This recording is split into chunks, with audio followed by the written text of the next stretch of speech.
Praise the Lord. आप सबों को मेरा जय मसीह की। और आज गुड फ्राइडे है और सारे मसीही लोग एक जगह एकत्रित होकर वो प्रभु यीशु मसीह ने जो क्रूस पर 7 बातों को कहा था उन 7 बातों पर मनन किया जाएगा।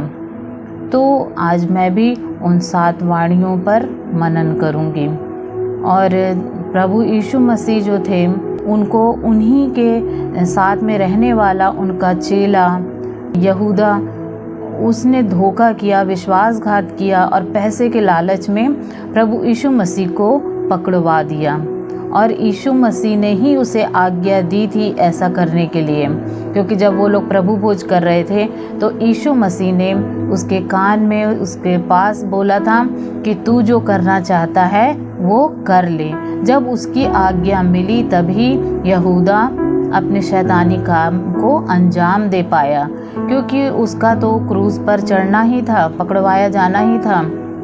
इसलिए पहले से ही ये सब भविष्यवाणी थी और यीशु मसीह ने यहूदा को आज्ञा दी, उसके बाद ही वो अपने कार्य को कर पाया। तो यीशु मसीह को पकड़वाया गया, फिर बहुत सारे लोगों के सामने पेश किया गया और सभी लोग उसको बेगुनाह मानते थे। बस जो यहूदी फरीसी लोग थे, जो धर्म के बड़े ठेकेदार थे, और वो लोग अपने स्वार्थ के लिए उस यीशु को नहीं पहचान पाए। वो लोग यीशु मसीह से चिढ़ने लगे कि ये अपने आप को परमेश्वर का पुत्र कह रहा है। और वो यीशु मसीह कई बार अपने कार्यों के द्वारा, अपने बातों के द्वारा ये प्रकट भी किए कि मैं परमेश्वर हूँ। फिर भी वो लोग उस यीशु पर विश्वास नहीं करें और वो ऐसे फिराक में रहते थे कि यीशु मसीह को पकड़वा के उसे मार दिया जाए, क्योंकि ये उनको लगता था परमेश्वर की निंदा कर रहा है। तो वो इस कारण से यीशु मसीह को पकड़ना चाहते थे। परंतु हम देखते हैं कि यीशु मसीह में कोई भी गलत कार्य नहीं थे। यहाँ तक कि उन्होंने कभी अपने मुंह से छल की बात नहीं कही थी, कभी कोई मुंह से अपने अपशब्द नहीं कहा था।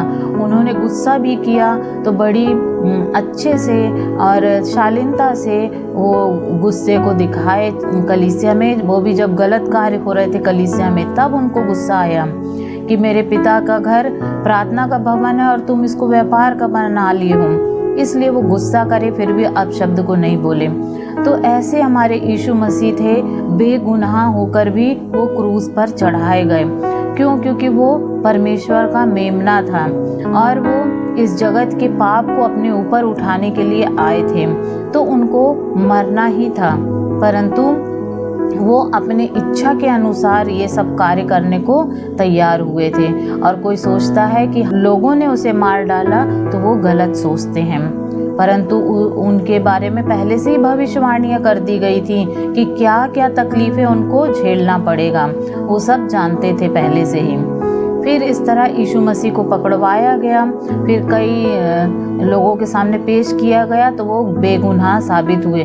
परंतु पब्लिक उनको मारना चाहती थी, तो पब्लिक के हाथों में उन्हें छोड़ दिया गया। और पब्लिक फिर उनको 40 कोड़े मारे गए और उनको फिर गुलगता पहाड़ी पर ले जाया गया और उनका हंसी मजाक किया गया, उनके वस्त्र उतार दिए गए, उनको थप्पड़ मारे गए, उनके मुंह पर थूका गया और उनकी हंसी उड़ाई गई और उनकी दाढ़ी को नोचा गया और उनके साथ बहुत सारा दुख तकलीफ उन्होंने अपने शरीर में झेला। और वो इतना सहते हुए गुलगुता की पहाड़ी पर गए, तब उनको और उनके साथ 2 डाकुओं को क्रूस पर चढ़ा दिया गया। और अब जब वो मृत्यु के कुछ घंटे बचे रहे, कुछ समय बचा रहा और वो अपना सारा कार्य को पूरा कंप्लीट करना चाहते थे और उसके बाद ही अपने प्राण त्यागना चाहते थे, तो वो क्रूस पर चढ़े हुए जो 7 वाणियाँ बोलते हैं उन वाणियों पर हम मनन करेंगे। तो पहली वाणी थी, हे पिता इन्हें क्षमा कर क्योंकि ये नहीं जानते क्या कर रहे हैं। तो परमेश्वर पिता हमारा यीशु मसीह ने सबसे पहला यही बोला कि जो उनको इतना ताड़ना मिली, उनको इतना दुख दिए लोगों ने, वो परमेश्वर पिता से उनके लिए क्षमा मांग रहे थे कि परमेश्वर पिता इनको क्षमा कर देना और इनको बदला मत देना। वो सारे लोगों के लिए क्षमा की प्रार्थना कर रहे थे। तो यीशु मसीह ने क्षमा किया और उनके लिए प्रार्थना करी। फिर हम दूसरा देखते हैं कि जो आजू बाजू जो डाकू लोग चढ़े थे उनके यीशु मसीह के, एक डाकू ने यीशु मसीह पर विश्वास किया और उन्होंने बोला कि हे यीशु, जब आप अपने राज्य में आएंगे तो मेरी सुधि लेना। तो उसके विश्वास को देखकर और उसने ये माना भी कि हमने गलती किए हैं, उसकी सज़ा हमें मिल रही है, परंतु आप तो बेगुनाह हो, तब भी आपको क्रूस की सज़ा मिली है। तो यीशु मसीह उस डाकू से बोलते हैं कि आज ही तू मेरे साथ स्वर्गलोक में होगा।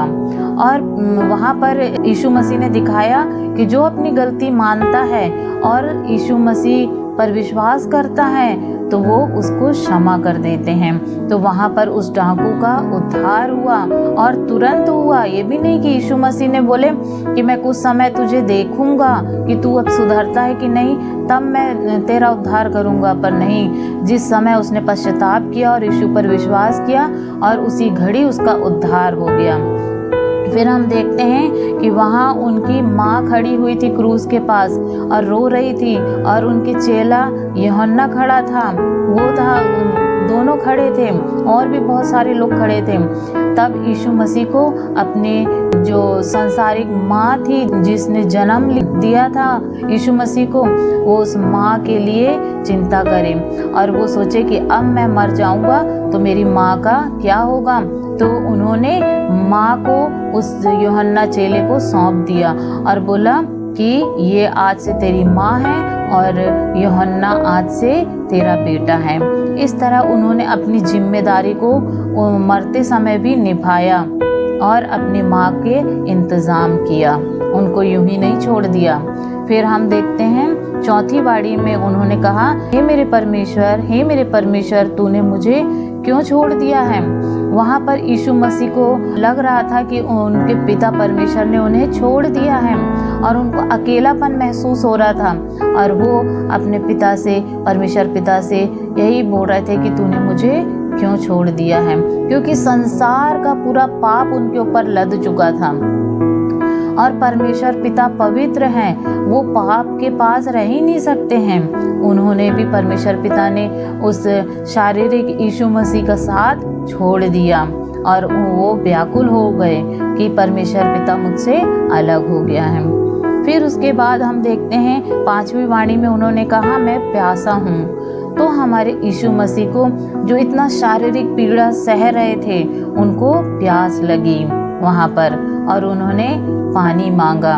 उनको प्यास थी, शारीरिक तौर पर भी और आत्मिक तौर पर भी उनको प्यास लगी और वो पानी को मांगे। और इसलिए भी मैं प्यासा हूँ कहा क्योंकि ये भविष्यवाणी पहले से ही हो चुकी थी। भविष्यवक्ताओं ने बोला था कि वो इस तरह बोलेगा और यीशु मसीह ने अपने उस वचन को कहा ताकि वो भविष्यवाणी पूरी हो जाए। फिर उसके बाद उन्होंने कहा पूरा हुआ। छठवीं वाणी में उन्होंने कहा पूरा हुआ, क्योंकि यीशु मसीह जो कार्य करने आए थे वो कार्य उन्होंने पूरा किया, व्यवस्था को पूरा किया। क्योंकि वचन बोलता है, यीशु मसीह बोलते हैं, मैं व्यवस्था को लोप करने नहीं आया हूँ पर उसको पूरा करने आया हूँ। और यीशु मसीह ने व्यवस्था को पूरा किया। जो व्यवस्था में परछाई दिखती थी वो नए नियम में हकीकत रूप में दिखाई दी। और जो भी बलिदान और जो भी चीज़ें पर्व मनाए जाते थे वो परमेश्वर पिता ने एक तरह से इस्राएलियों को प्रैक्टिस करवाया। जब अच्छी तरह से प्रैक्टिस हो गई उस चीज़ की तो वो यीशु मसीह के रूप में हकीकत में पूरा हो गया। और फिर जब यीशु मसीह का बलिदान, प्रायश्चित बलिदान चढ़ गया, उसके बाद अब किसी भी बलिदान की प्रैक्टिस करने की ज़रूरत नहीं है। और उसके बाद पूरा जो बलिदान था, संपूर्ण सिद्ध बलिदान वो यीशु मसीह ने दे चुका। अब किसी तरह के बलिदान की ज़रूरत नहीं है। तो उन्होंने अपने कार्य को पूरा किया, व्यवस्था को पूरा किया। और फिर 7वीं वाणी है, हे पिता मैं अपनी आत्मा तेरे हाथों में सौंपता हूँ। तो यीशु मसीह ने अपनी आत्मा को अपने आप से ही सौंपा, अपने प्राण को अपने आप से पिता के हाथों में सौंप दिया। और चाहे उनके ऊपर कितनी भी मुसीबत पड़ती, पर वो मर नहीं सकते थे। कि किसी की इतनी हिम्मत नहीं थी कि उस परमेश्वर के रूप को मार सके।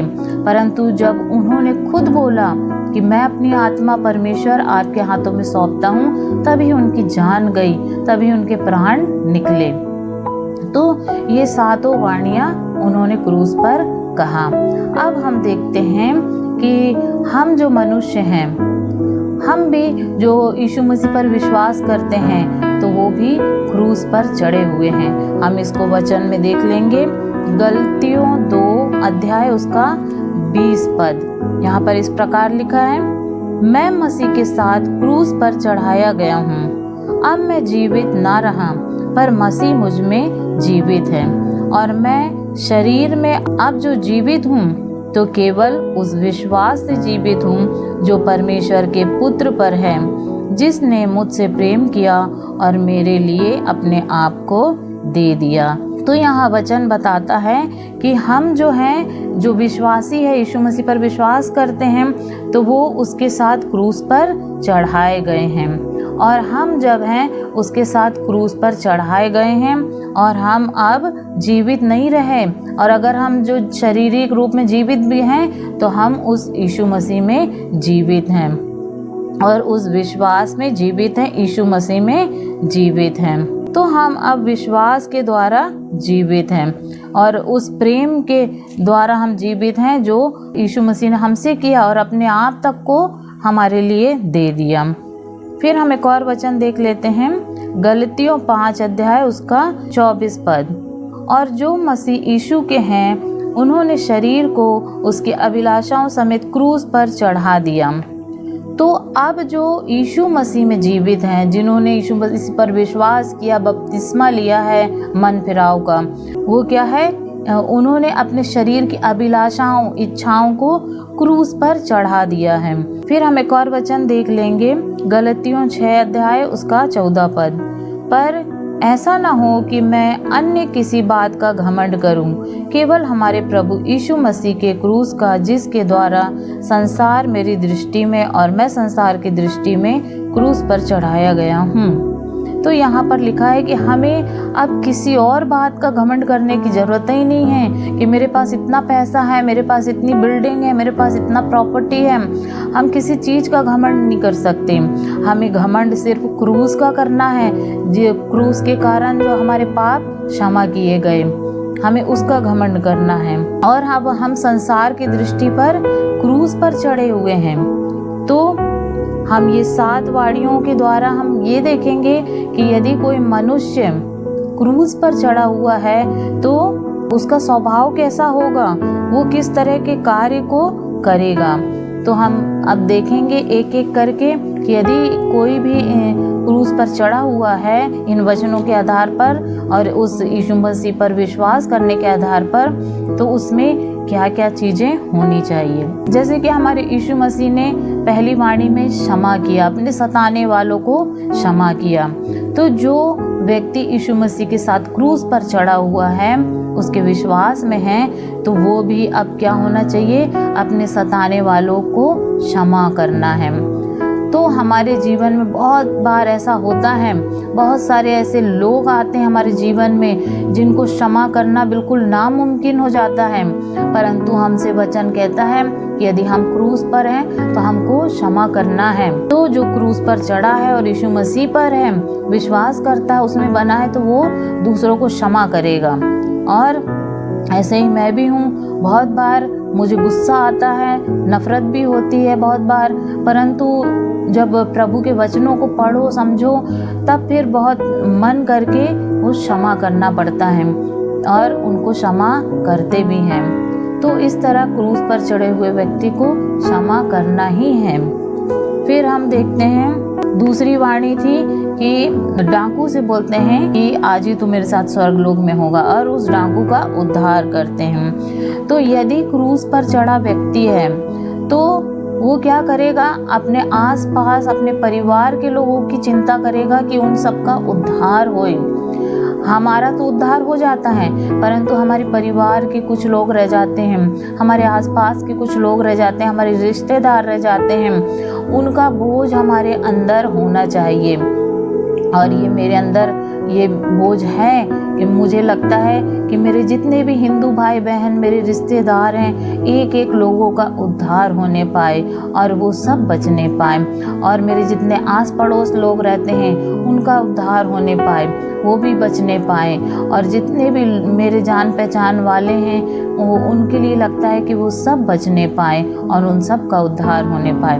तो जो क्रूस पर चढ़ा हुआ व्यक्ति है उसे चिंता होगी दूसरों के उद्धार की।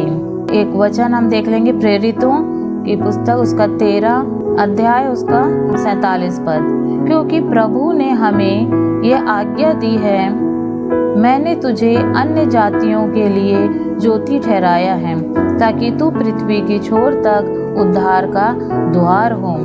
तो प्रभु यीशु मसीह ने जो उस पर विश्वास करते हैं उनको ज्योति बनाया है और उद्धार का द्वार बनाया है, और उस उद्धार के द्वार के द्वारा सब उद्धार पाते जाते हैं। जो उस द्वार से आता है वो उद्धार पाता जाता है। तो हमें दूसरों की चिंता करना चाहिए कि हम उन सब का भी उद्धार हो। फिर हम देखते हैं कि उन्होंने तीसरी वाणी में अपनी माँ की चिंता किए थे और उनका इंतज़ाम किए थे। तो जो कोई भी क्रूस पर चढ़ा व्यक्ति है वो अपनी जिम्मेदारी निभाता है, वो अपनी जिम्मेदारियों से भागता नहीं है, और वो हर एक छोटी बड़ी जिम्मेदारियों को पूरी करता है।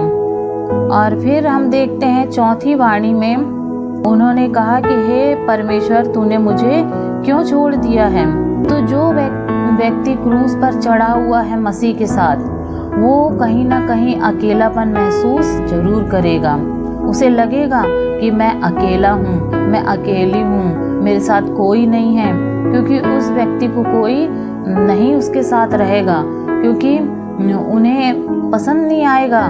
वो बातें जो वचनों में लिखी है वो तीखी होती है, कड़वी होती हैं, तो वो बातें पसंद नहीं आती हैं, और धीरे धीरे हमारे दोस्त हमें छोड़ देते हैं, हमारे लोग छोड़ देते हैं, हमारे परिवार के लोग छोड़ देते हैं, और यहाँ तक कि कभी कभी हमें महसूस होता है कि हमारा परमेश्वर पिता भी हमें छोड़ दिया है। वो कहीं न कहीं अकेलापन महसूस जरूर करते हैं। फिर हम देखते हैं कि 5वीं वाणी में यीशु मसीह ने कहा था कि मैं प्यासा हूँ। तो प्यास, यीशु मसीह के अंदर प्यास थी। तो जो क्रूस पर चढ़ा व्यक्ति है उसके अंदर प्यास होगी।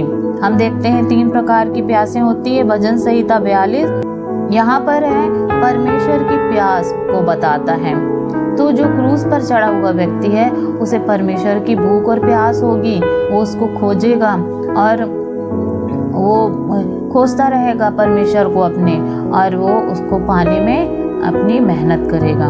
फिर दूसरी प्यास है, हम देख लेते हैं पवित्र आत्मा की प्यास, यूहन्ना 7 अध्याय उसका 37 पद। तो यहाँ पर लिखा है पवित्र आत्मा की प्यास। तो जो व्यक्ति अगर क्रूस पे चढ़ा हुआ है उसे पवित्र आत्मा की प्यास होगी कि पवित्र आत्मा के हमको हमारे साथ रहे, वो हमसे दूर ना हो जाए, वो नाराज ना हो जाए, और पवित्र आत्मा के जो फल हैं, वरदान हैं, वो हमें मिल जाए, उसकी कोशिश में वो लगा रहेगा।